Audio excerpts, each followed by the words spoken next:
प्रिय विद्यार्थियों, राजस्थान में भूमि सुधार के अध्ययन के क्रम में हम आज भाग 3 करेंगे।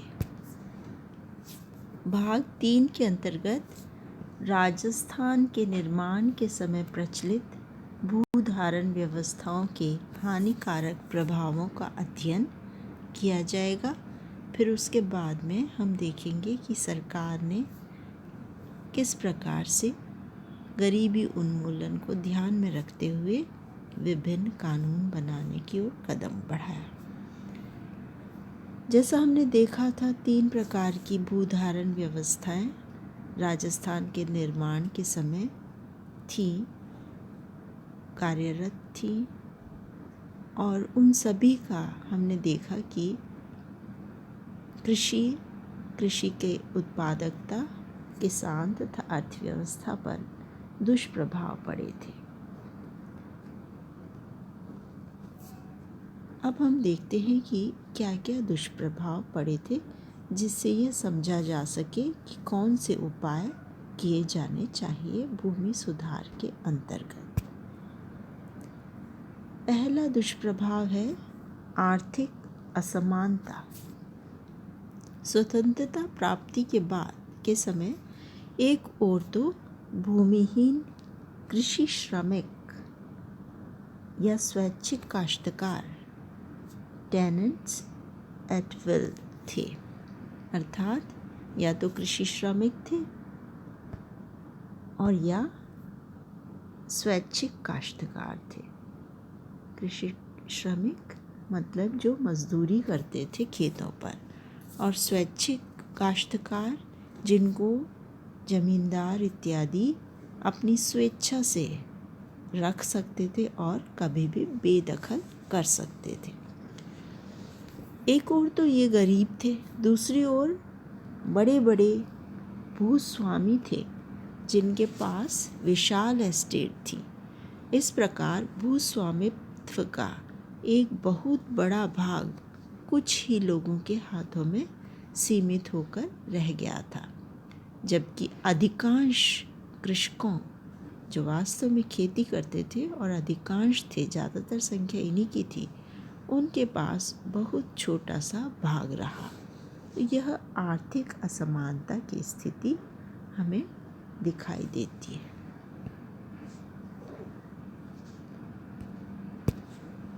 दूसरा है अधूरे रिकॉर्ड।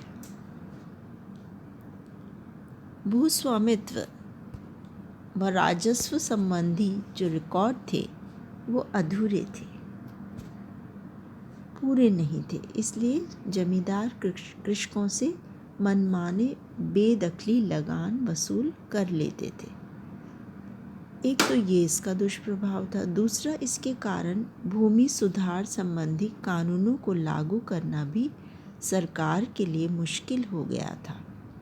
और तीसरा इसका दुष्प्रभाव था कि तीनों व्यवस्थाओं के घालमेल के कारण पुराने कानूनों में परिभाषित लगान पर देने वाले भूस्वामी का पता लगाना मुश्किल हो गया था। इस तरह के रिकॉर्ड्स नहीं होने के कारण ये परेशानियां आई थी। तीसरा, अत्यधिक लगान।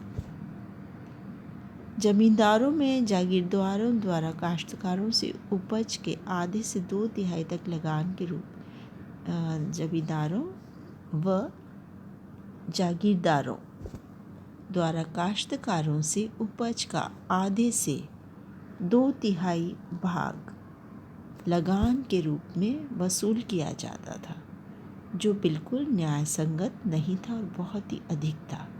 लगान का निर्धारण उपज या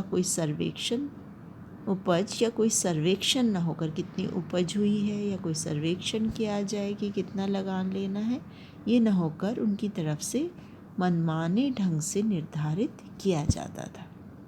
प्राकृतिक आपदा जैसे अकाल, बाढ़ आदि के समय किसानों को कोई संरक्षण प्राप्त नहीं होता था। उल्टा उन पर जमींदार लगान वसूली के लिए अत्याचार ही करते थे, बेकार ही लेते थे। चौथा है काश्तकारों की असुरक्षा। इससे क्या तात्पर्य है? इसका तात्पर्य है कि ये जमींदार, जागीरदार इत्यादि जो बिचौलिए थे, वो चाहे जब कृषकों को बेदखल कर देते थे, जिसे हम कहते हैं काश्तकारों की असुरक्षा। अंग्रेज़ों की नीतियों के कारण लघु व कुटीर उद्योग नष्ट हो गए थे। वे सभी कच्चा माल ब्रिटेन भेज देते थे और ब्रिटेन से मशीनों से, फैक्ट्रियों से तैयार माल आता था और इस तरह से लघु व कुटीर उद्योग नष्ट होते जा रहे थे। आजीविका के उनके जो पुराने कारण थे वो नष्ट हो गए थे और इसके कारण मजदूरी ही भूमिहीनों व निर्धनों के लिए एकमात्र विकल्प बच गया था। खेतों में मजदूरी करने के अलावा उनके पास कोई चारा नहीं रह गया था और इसलिए वे बहुत असुरक्षित हो गए थे। पांचवा है किसानों का शोषण। किसानों से कई प्रकार की लाग बाग वसूल की जाती थी, अर्थात जो तीज त्योहार आते थे या उत्सव आते थे उन पर भेंट ली जाती थी जबरन इनसे। डॉक्टर दूल सिंह ने इसके ऊपर रिसर्च किया और उन्होंने 29 तरह की लाग बागों का उल्लेख किया है। इसके अतिरिक्त दूसरा तरीका शोषण का था बेगार, अर्थात बिना मेहनताना दिए हुए कार्य करवाना, बेगार करवाई जाती थी। अगला है कृषि निवेश बाधित। इसके कारण कृषि निवेश बाधित हो गया था। जमींदारों जागीरदारों की दिलचस्पी केवल लगान वसूलने तक होती थी। कृषि में पूंजी निवेश वे नहीं करते थे। दूसरी ओर किसानों के पास पूंजी बचती ही नहीं थी जिससे वे निवेश कर सकें। इसके अतिरिक्त बेदखली के डर से भी वे निवेश नहीं कर सकते थे। तो इस तरह से कृषि में कोई भी निवेश ना कर पाता था।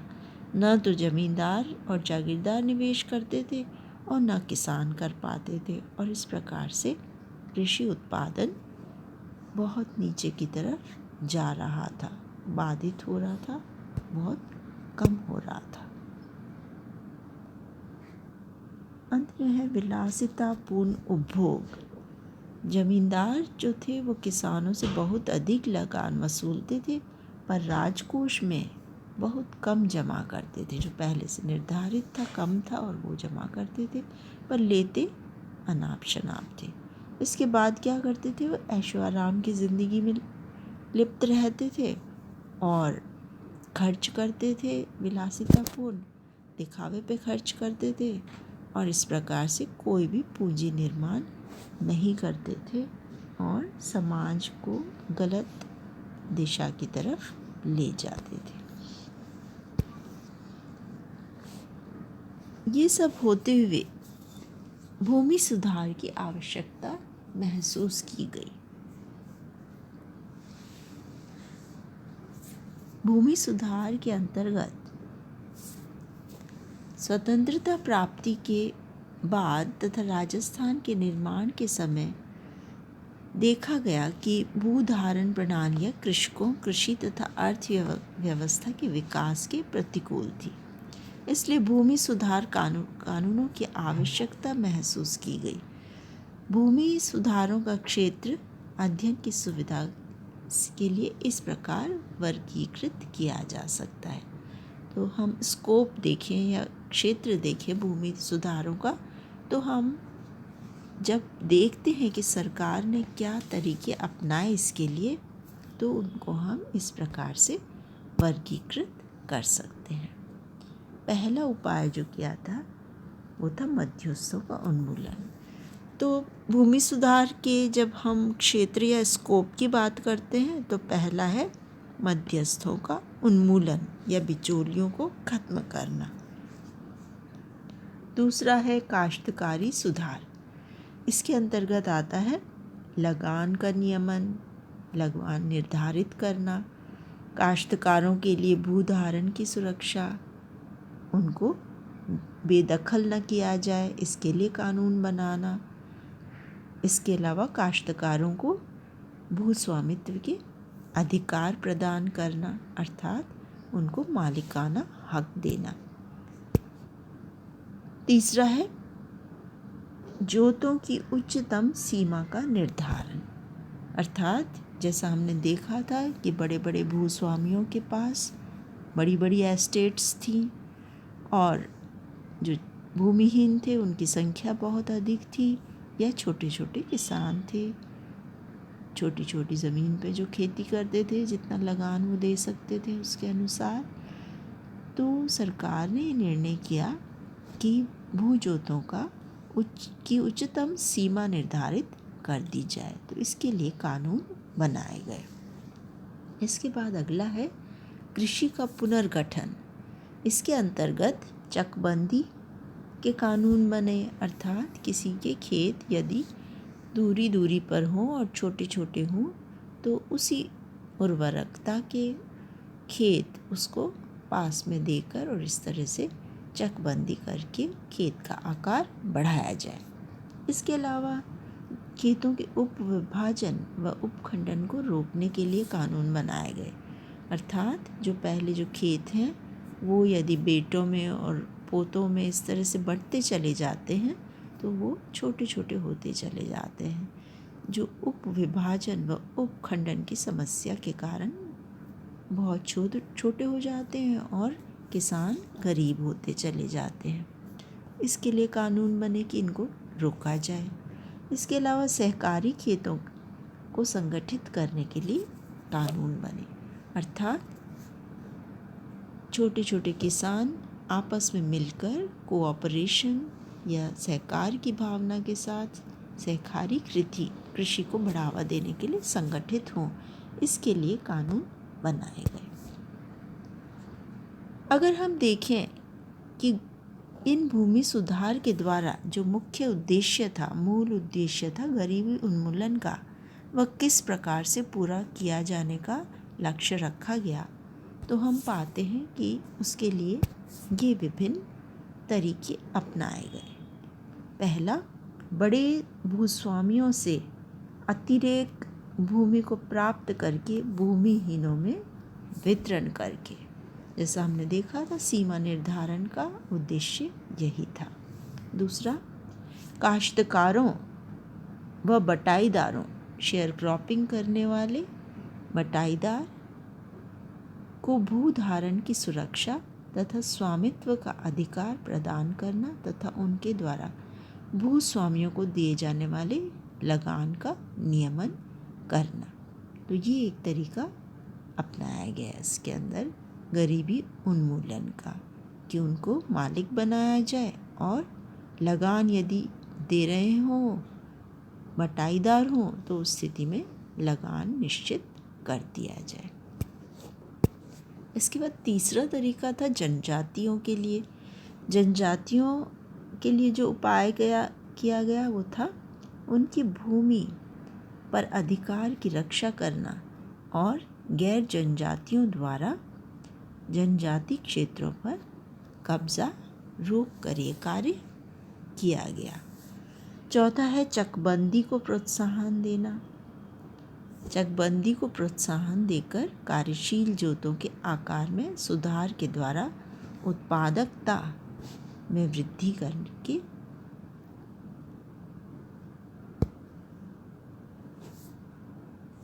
पांचवा है गरीबों की ईंधन की लकड़ी तथा मवेशियों के चारे तक पहुंच को बेहतर करने के लिए सार्वजनिक भूमि का विकास करके, अर्थात सार्वजनिक चारागाह बनाकर, जिससे कि वो अपने मवेशियों को वहाँ चरा सकें गरीब लोग। और इसके अलावा गरीब उस समय पूरी तरह ईंधन के लिए लकड़ी के ऊपर निर्भर करते थे। वे कहाँ से ले लकड़ियाँ, उसके लिए भी सार्वजनिक भूमि का विकास सरकार द्वारा किया जाना था, जिस पर से सभी लकड़ियाँ ले सकते थे। किसी विशेष व्यक्ति के स्वामित्व की नहीं, बल्कि सरकार के स्वामित्व की ये पब्लिक लैंड थी, सार्वजनिक भूमि थी। महिलाओं के लिए क्या किया गया? महिलाओं की भूमि तथा अन्य परिसंपत्तियों तक पहुंच बनाकर महिलाओं के लिए कानून बनाए गए। अंत में महत्वपूर्ण चीज़ जो है वो है घर। ग्रामीणों के लिए घर की भी आवश्यकता है, गरीबों के लिए घर की आवश्यकता है, काश्तकारों के लिए घर की आवश्यकता है। तो ग्रामीण गरीबों के घर के अधिकार को संरक्षण देकर उन्हें अपने स्वामित्व वाली भूमियों पर, जो उनको भूमियों का स्वामित्व दिया गया, उस पर घर बनाने की जगह उपलब्ध करवाना, जिससे वे अपने रहने के लिए मकान बना सकें। इस तरह गरीबी उन्मूलन के विभिन्न उपाय इस भूमि सुधार कार्यक्रम के मुख्य लक्ष्य के रूप में अपनाए गए। अब हम अगले में देखेंगे, अगले वीडियो में, अगले लेक्चर में, कि ये कौन कौन से कानून हैं, कब कब बनाए गए, जो इन उद्देश्यों की, इन लक्ष्यों की पूर्ति करने के लिए अभी तक कार्यरत हैं। धन्यवाद।